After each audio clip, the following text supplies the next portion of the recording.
Hello there, I'm Nigel Mill, and this is going to be the shortest review I've ever made. Because part of it is because this is a Nintendo property, and you know how they are.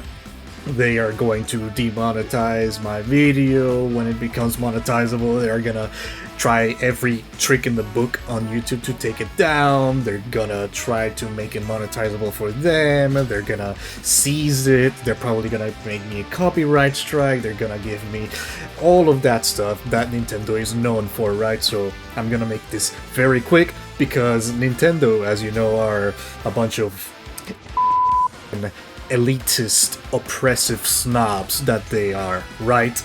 Everybody knows them for that. So, Nintendo.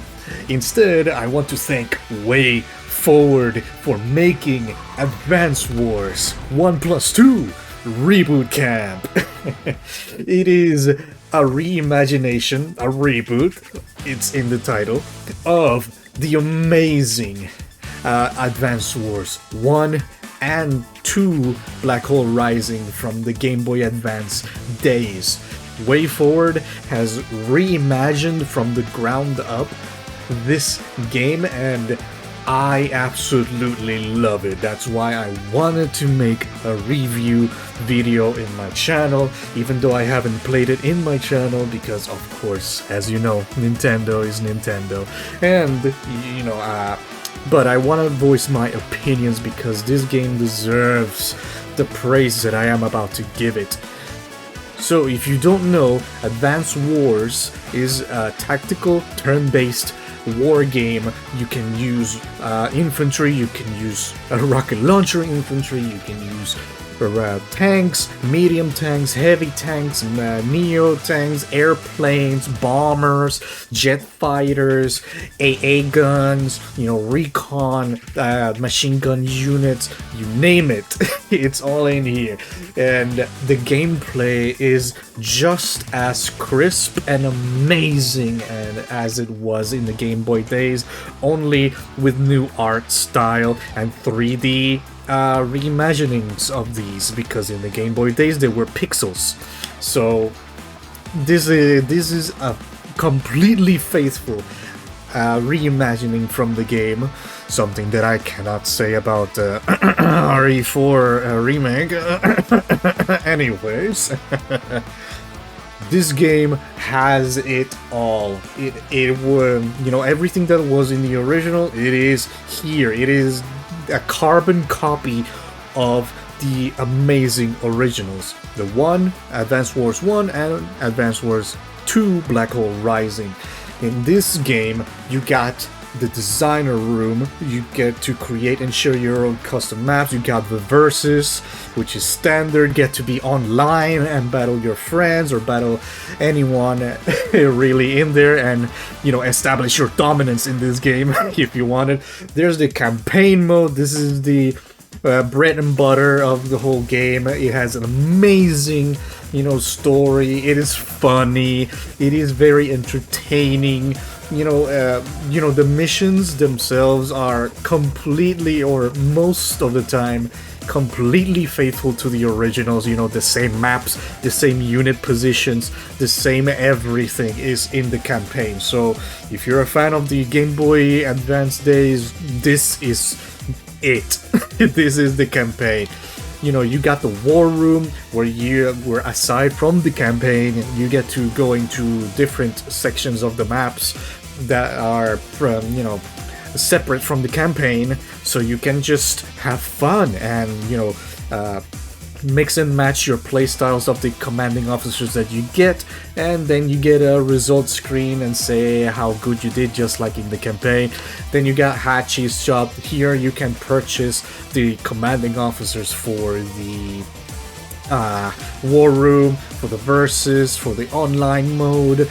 You can purchase gallery items like music, artwork, etc, etc.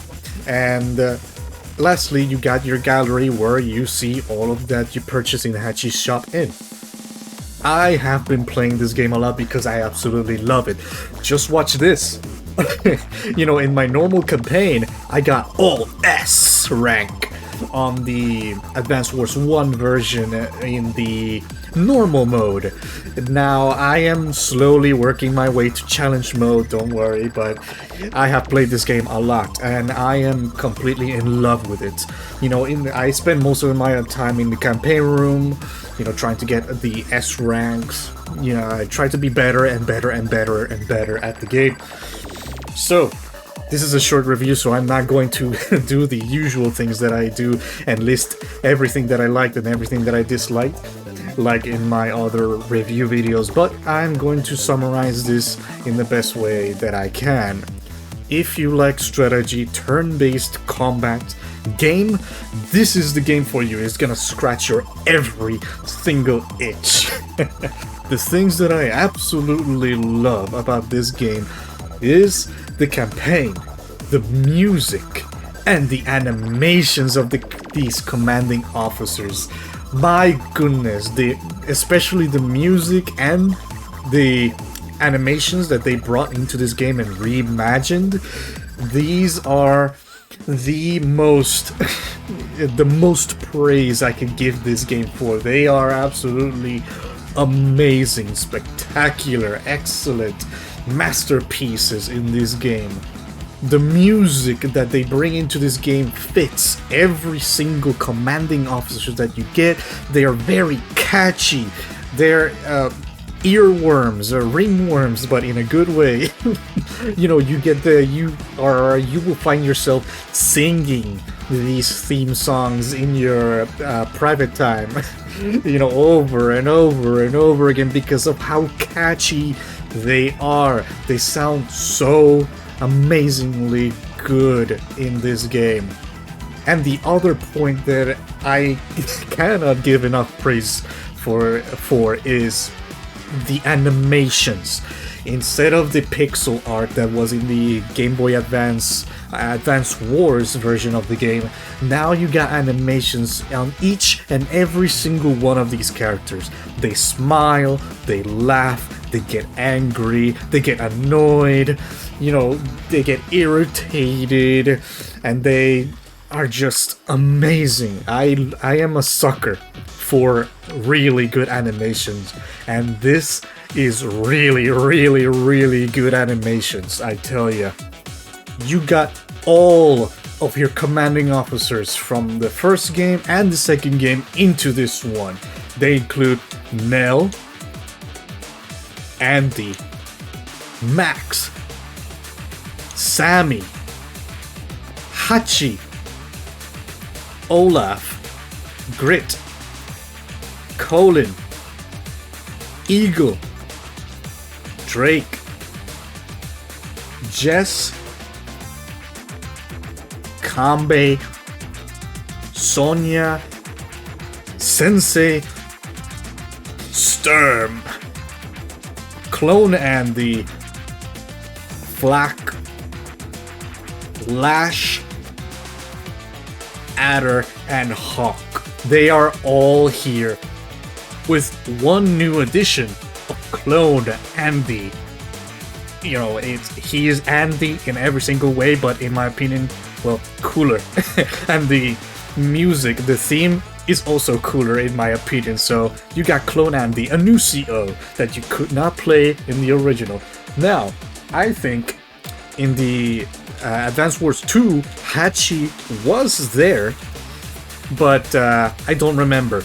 But as obvious is, you know, obviously Hachi is completely and utterly broken in the game, you know, as it was in the past, if he was in Advance Wars 2 at the time, because his units are discounted and he could deploy anywhere in the cities, and oh my god, he's just he's an instant win if you know the basics. Just the basics of tactical turn-based combats. Hachi is like the red button in the freaking game. If somebody picks him, you're in trouble. Anyways, all these commanding officers are here, and they bring a lot of versatility, a lot of play styles into the arena.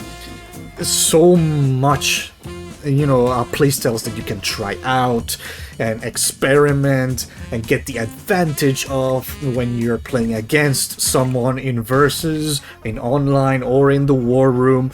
You got a lot of variety. This game is so amazingly good. It tickled every single scratch that I had, in a good way, of course, and in a sexy way, maybe. Anyways, the only thing that I will fault this game for, the only thing that I did not like, was the war room. Some of these maps are complete bullshit and utter bullshit. Most of these maps have the opposition. Your opponents start in very favorable environments, and they have an advantage over you. They have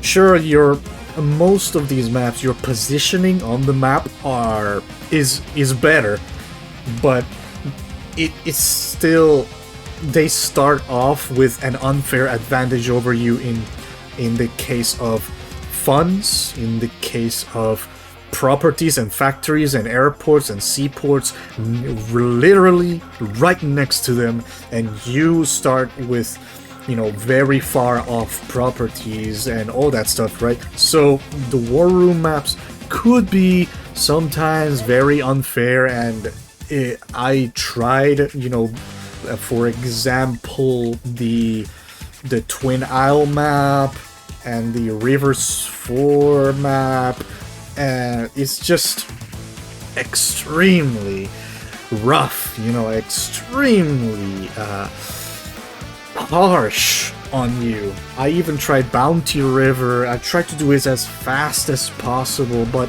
I could never get an S rank because it's so, your starting place in the map is so slow and it bogs you down, and it's extremely hard to get an S rank on these kinds of maps where it's extremely unfair and you're at an automatic disadvantage. But of course you can exploit the AI and that's how you win.